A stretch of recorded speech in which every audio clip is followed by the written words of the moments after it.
ሕይወትን የሚቀይሩ 6 ወርቃማ የገንዘብ ህጎች። በየቀኑ ጠንክረህ እየሰራህ ግን ሁልጊዜ የገንዘብ እጥረት ያጋጥመሃል። ወሩ ሳያልቅ ደሞዝህ ወይም የምታገኘው ገቢ አልቆ ኪስህ ባዶ ይሆናል። ብዙዎቻችን ሀብታም መሆን የማይቻለው ብዙ ገንዘብ ስለማናገኝ ይመስለናል። ነገር ግን እውነታው ይህ አይደለም። የሀብታምና የድሃ ዋነኛው ልዩነት የሚያገኙት የገንዘብ መጠን ሳይሆን የገንዘብ አያያዝ አስተሳሰባቸው ነው። ዛሬ በዚህ ቪዲዮ ሕይወትን ሙሉ በሙሉ የሚቀይሩና ከገንዘብ ጭንቀት የሚያስወጡ 6 ወርቃማ የገንዘብ ህጎችን በዝርዝር እንመለከታለን።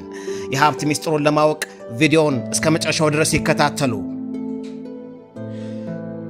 አንደኛውና ዋነኛው ህግ በንብረትና በዕዳ መካከል ያለውን ልዩነት ማወቅ ነው። ንብረት ወይም አሴት ማለት በቀጥታም ሆነ በተዘዋዋሪ ወደ ኪስህ ገንዘብ የሚያስገባ ነገር ማለት ነው። ለምሳሌ የሚከራይ ቤት፣ አክሲዮን ወይም ትርፍ የሚያስገኝ ንግድ። ዕዳ ወይም ሊያቢሊቲ ማለት ደግሞ ከኪስህ ገንዘብ የሚያስወጣ ነገር ነው። ለምሳሌ በብድር የሚገዛ ዘመናዊ ስልክ ወይም የቅንጦት መኪና። ድሆች ዕዳን እንደ ንብረት ያስባሉ። ሀብታሞች ግን መጀመሪያ ገንዘብ የሚያስገኝ ንብረት ላይ ኢንቨስት ያደርጋሉ። ሁለተኛው ህግ መጀመሪያ ራስህን ክፈል።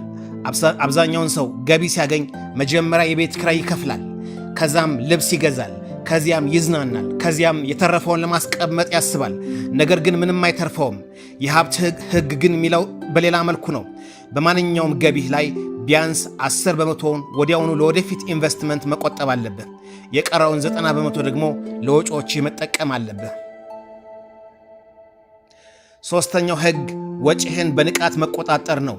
ገንዘቤ ወዴት እየሄደ አላውቅም የምትል ከሆነ ሀብታም ልትሆን አትችልም። በየቀኑ የምታወጣውን ጥቃቅን ሳንቲም እንኳን መመዝገብ አለብህ። ማኪያቶ መጠጣት፣ ካርድ ወይም ሳታስበው ለትርፍ ነገር የምታወጣቸውን ወጪዎች ተደማምረው በትልቅነታቸው ኪስህን ያደሙታል። ወጪህን ካላወቅ ገንዘብህን ማስተዳደር አትችልም። አራተኛው ህግ ከስሜት ግዢ መራቅ ነው። ብዙ ጊዜ ዕቃዎችን የምንገዛው ስለሚያስፈልጉን ሳይሆን በወቅቱ በሚሰሙን የደስታ ወይም የድብር ስሜት ነው።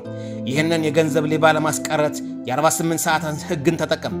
አንድ የሚያስፈልግህን የቅንጦት ዕቃ ወይም ውድ ልብስ ለመግዛት ስትፈልግ ራስህን አቅበህ 48 ሰዓታት ታገዝ። ከ2 ቀናት በኋላ ያ የነበረህ ከፍተኛ መግዛት ስሜት በራሱ ጊዜ ይጠፋል። ገንዘብህም ሳትፈልገው ሳይባክን በኪስህ ያርፋል። አምስተኛው ህግ ገንዘብ ላንተ እንዲሰራ ማድረግ ነው። ድሆች ለገንዘብ ሲሉ ሕይወታቸውን ሙሉ በሙሉ ይለፋሉ። ሀብታሞች ግን ገንዘባቸውን ሌላ ተጨማሪ ገንዘብ እንዲወልድ ያደርጋሉ። የቆጠብከውን ገንዘብ በባንክ ቁጠባ ሂሳብ ውስጥ ብቻ አታስቀምጠው። ምክንያቱም በየዓመቱ የገንዘብ የመግዛት አቅም ወይም ኢንፍሌሽን ስለሚቀንስ ያጠራከምከው ገንዘብ ዋጋ ያጣል። ይልቁንስ ያንን የተረፈን ገንዘብ ወደ ንግድ፣ ወደ አክሲዮን ወይም ወደ ትንንሽ የሥራ አማራጮች በመቀየር በሂደት እንዲያድግና እንዲያበዛልህ ማድረግ አለብህ። በጣም የሚገርመው ነገር እዚህ ላይ በተለይ በሙስሊሞች ላይ የሚጠቅም አንድ ሂጅራ ባንክ ነው ምናምን ያወጣው ነገር አለ።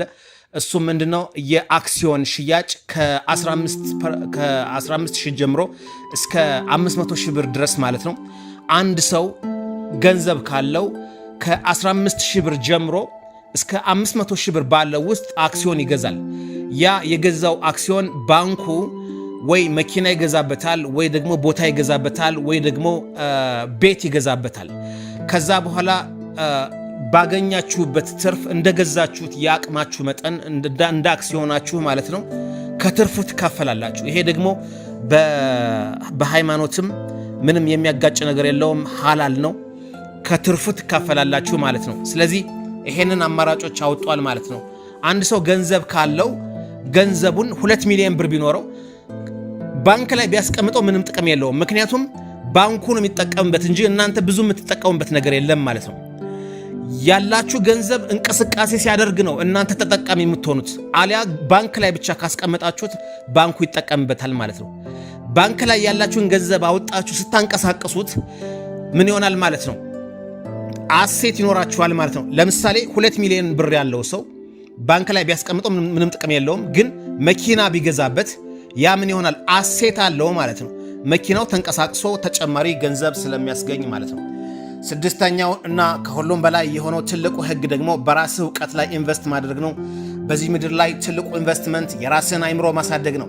ስለ ገንዘብ አያያዝ፣ ስለ ንግድ ሥራ መጽሐፎችን ማንበብ፣ ስልጠናዎችን መውሰድ፣ አዳዲስ ክህሎቶችን መማር፣ ዕውቀትህንና የአስተሳሰብ አቅምህን ሲጨምር ገንዘብ የመስራት የማሳደግና የማቆየት አቅምህ በዚያው ልክ እያደገ ይሄዳል ማለት ነው። እንግዲህ ሕይወታችሁን የሚቀይሩት 6ቱ ወርቃማ የገንዘብ ሕጎች እነዚህ ናቸው። ሀብታም መሆን የአንድ ቀን ተአምር ወይም የአጋጣሚ ዕድል ሳይሆን የዕለት ተዕለት ልማድና የዲሲፕሊን ውጤት ነው። ዛሬ ካየናቸው ሕጎች ውስጥ አንተ በይበልጥ ወደ ተግባር መለወጥ የምትጀምረው የትኛውን ነው? መጀመሪያ ራስህን መክፈል ወይስ ወጪህን መመዝገብ? ሐሳብህን አሁኑኑ ኮሜንት ላይ ጻፉልኝ። ቪዲዮ ጠቃሚ ሆኖ ካገኛችሁት ላይክ እና ሼር ማድረጋችሁ እንዳትረሱ። እንደዚህ አይነት ሕይወትን ቀያሪ ትምህርቶች እንዲደርሷችሁ ሁልጊዜም ቻናሉን ሰብስክራይብ ያድርጉ። በሚቀጥለው ቪዲዮ እስከምንገናኝ የገንዘብ ጌታ ሁን። ጤና ይስጥልን።